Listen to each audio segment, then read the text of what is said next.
Was there a aha moment or a breaking point where you said enough is enough? It's time for someone to stand up and represent this community and really divulge into a world of creating this DEI software and leveraging empathy at a higher level?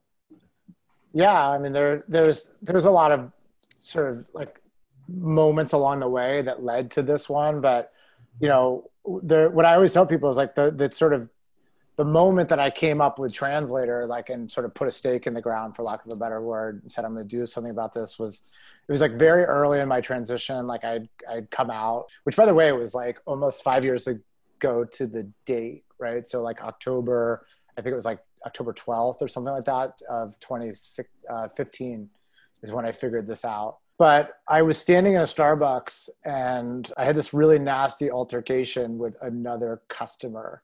Like I was standing in line and I was like sort of put into a situation where I was forced to talk to them, and I tried to make small talk and they like said the nastiest thing that you could possibly imagine to me. Like it was like a dagger through my heart, and then like twisting it and laughing and spitting on me on the way down. Like it was so horrific. Like I just felt so disrespected.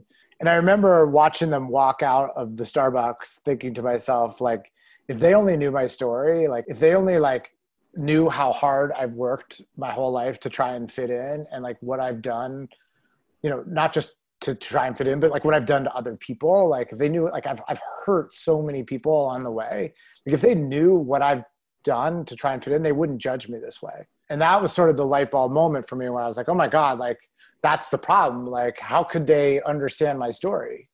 And so I sort of thought to myself, I'm like, oh my gosh, right? Like that's the issue. Like we need technology to help people understand each other's, stories, to help us understand each other better. And so that was sort of the moment where I was like, I'm going to do something about this, right? I'm going to use my privilege, my experience, my passion, and just, put it all into building technology to help us understand each other better.